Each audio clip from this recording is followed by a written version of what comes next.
Hey guys, how's it going? Laura with Garden Answer. In today's video, I want to talk to you about string of pearls. So this is definitely a very different, unique looking succulent, and one that I find requires a little bit different care than my other succulents. So I thought it would be a really good thing to go over. So there are 10 different points I want to talk to you about, and we have them all listed up here on the screen. So if you want to learn about something specifically, you can go ahead and skip to that part of the video, or you can stick around for the whole thing. So before I get into the video though, I want to give a huge thank you to Lula's Garden for sponsoring this video. They have a really neat collection for Valentine's. So if you are somebody who wants to maybe try something new for your significant other than chocolates and cut flowers, this is a really fun way to go, something that will last a lot longer. And if you use the code Valentine, you will get 10% off your order. We'll put the link in the description down below. So the first point I want to talk about is light exposure. So this is a little bit different than normal succulents in that it can handle a little bit lower light. It does better in brighter light situations, but it can hack it. It can hack a lower light spot and it'll do fine. It might get a little bit more straggly eventually, but it won't stretch and exfoliate like some of my other succulents would do if I put them in a lower light spot. So ideally you would put them in a very bright room, somewhere where they can get some sun exposure in the morning, like maybe 4 to 6 hours. They do need protection from afternoon sun, especially in the summer months. In the wintertime, you can pretty much put them in any amount of sunlight and they'd be happy. But like I said, they can also take lower light, so you've got a little bit of versatility there. The second point is temperature, and just like almost all of my other succulents, this one prefers temperatures like we would like. So something around 70 to 72 degrees is ideal. If you're keeping them outside in the summertime when it's warmer, they'll do fine with that as long as they're protected and have a little bit of afternoon shade, but they do not take freezing temperatures. So if you live in a climate like I do where it gets way below freezing in the wintertime, you want to make sure to bring them inside and put them in a nice bright spot and they'll be really happy. You do want to make sure to keep them away from any drafts though, so anywhere like by a door where they can get a draft of cold air, or by heat registers, any like huge fluctuations in temperature that happen over and over again, they don't prefer that. But you can put them in a spot in the winter months that's between maybe 55 and 60 degrees, and that will help kind of force them into a dormancy, and it will help them bloom better the following spring. And I'll go over the blooms and what those look like here in just a minute. The third thing is soil type, and string of pearls do not like to be sitting in water. They like a really fast draining soil mix, so something where the water can go in and out quickly and the water doesn't hang around the roots too long, possibly rotting out the plant. So I would recommend using something like this here. This is a spoma cactus mix, really good for cactus and succulents. I know some of you guys like to make your own cactus and succulent mix. I like to use pre-bagged stuff. It's a lot faster and easier. I would just recommend that you not use regular potting mix. It's too heavy. It holds onto moisture too long. It's not really great for this type of plant. So that kind of brings me to my fourth point, and that's repotting. So when I'm repotting something like this, it can be a little bit difficult because this is a little bit of a delicate plant. First of all, I'm going to be using terracotta. I prefer it. I like the way it looks, and I think it's really good for this type of plant because of the porous nature of terracotta. Oxygen can go in and out of the sides of these pots and keep the roots nice and aerated. It's really good for the plants. And I'd also recommend, depending on where you're planning on putting a plant like this, you want to make sure it has room to trail.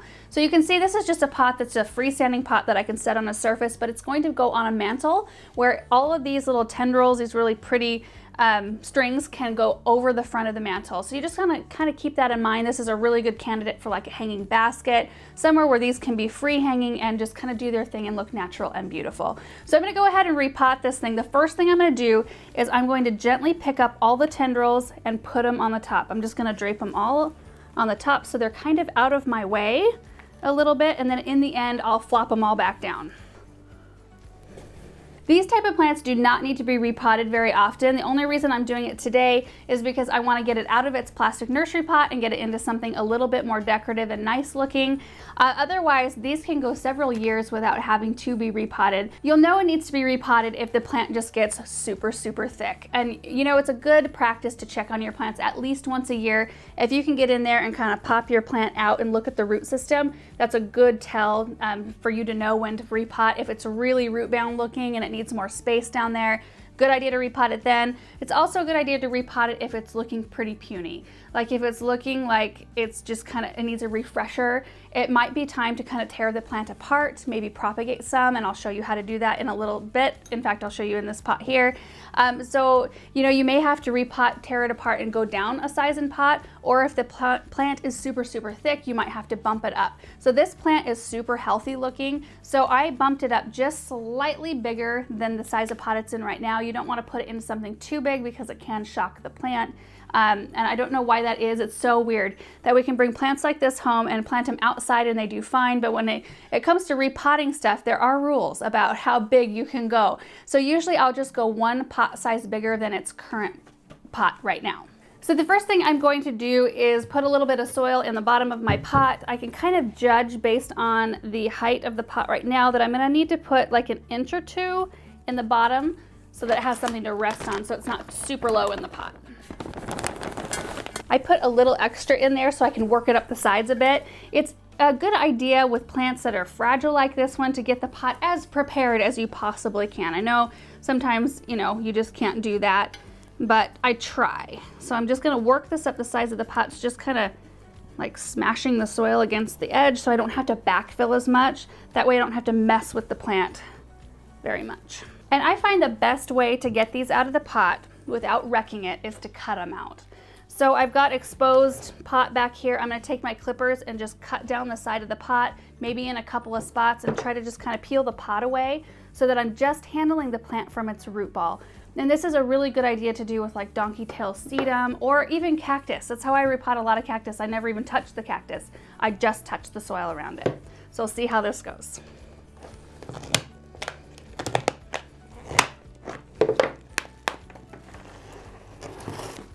So you can see there I've got one cut, and I think I might be able to lift it out just with that one cut.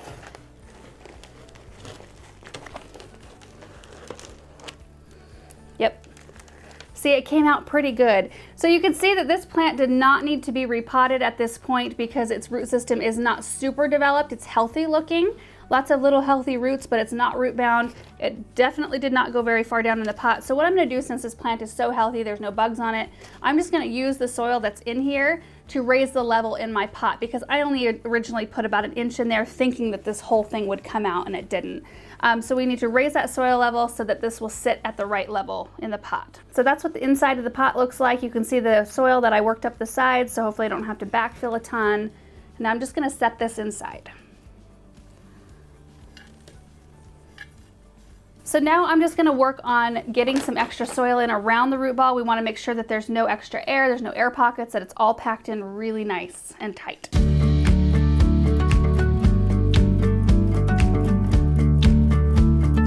So I got all of the soil in there packed in tightly around the root ball. I did leave about a 1/2 inch lip so that when I water, it won't make a mess. No water will go rushing off the sides of the container and ruin the surface where I've got this plant. So now I'm gonna take a little time and unfold this plant so that the strings are hanging back down properly.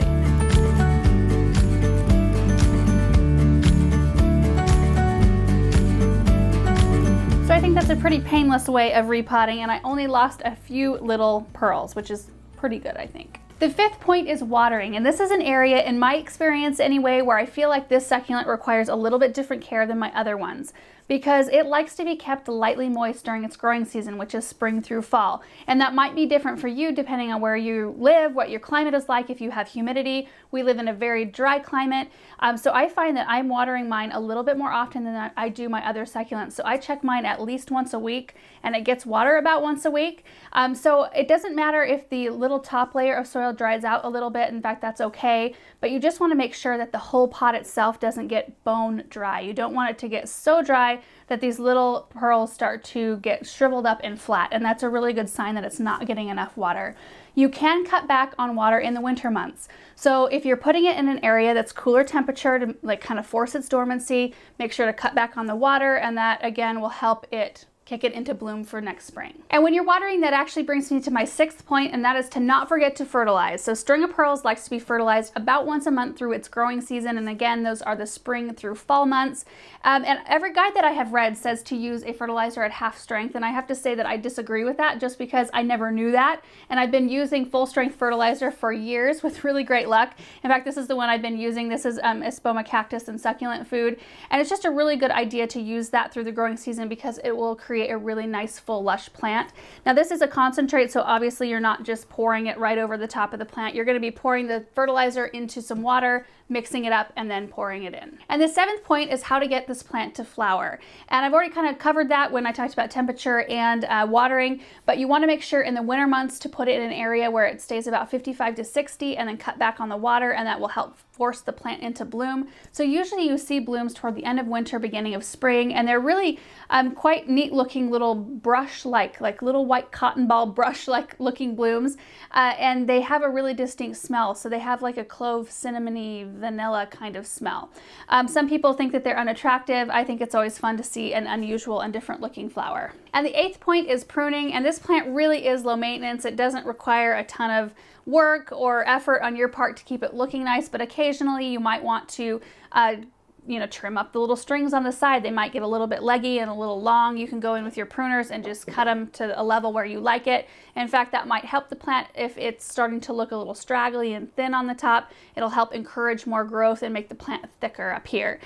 So that's pretty much it on pruning. There's really no time of year that you need to wait to do it. You can do it whenever the plant needs any attention. And point number 9 is propagation. So this kind of goes hand in hand with pruning, because when you're pruning off little tendrils or little pieces of this plant, you can reroot them and make new plants. You can take those little pieces and stick them back in the top of this pot if it's looking thin, and they'll root and start growing and fill in any areas that might be sparse, or you can propagate them in another container. So I'm going to grab a little bit more soil and just show you how I do it. There's a couple different methods. So the first method of propagating, and this is one that I don't typically do, but it does work.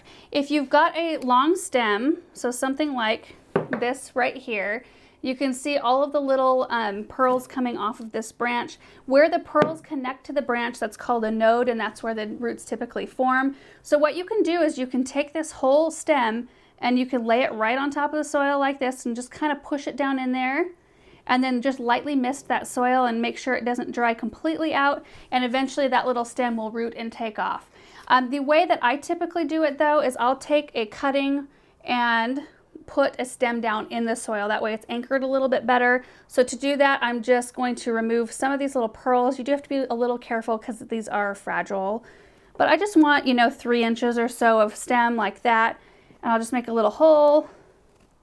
You can just insert that stem down in the hole, pack soil in around it, and that stem will form new roots and this plant will take off. And I like the fact that you can put a bunch of cuttings in this pot and it already has kind of the form you want. It already has kind of some drape going on. So I'm just going to do a few more stems so that this pot will look nice and even and full. And something else really neat I learned about these string of pearls is that each one of these little pearls or leaves has a little stripe that's clear on one side of the pearl, and that actually acts as a window to allow more light into the pearl so that it can harness more energy for photosynthesis.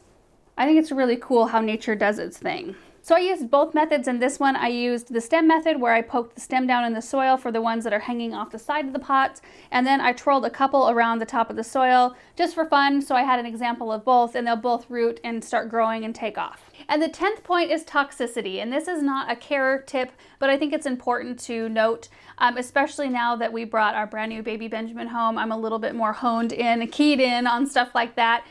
This one is toxic to cats, dogs, and small children. It would take a lot of this plant to do any serious damage, but some signs in like dogs and cats is drooling, lethargy, vomiting, gastrointestinal upset.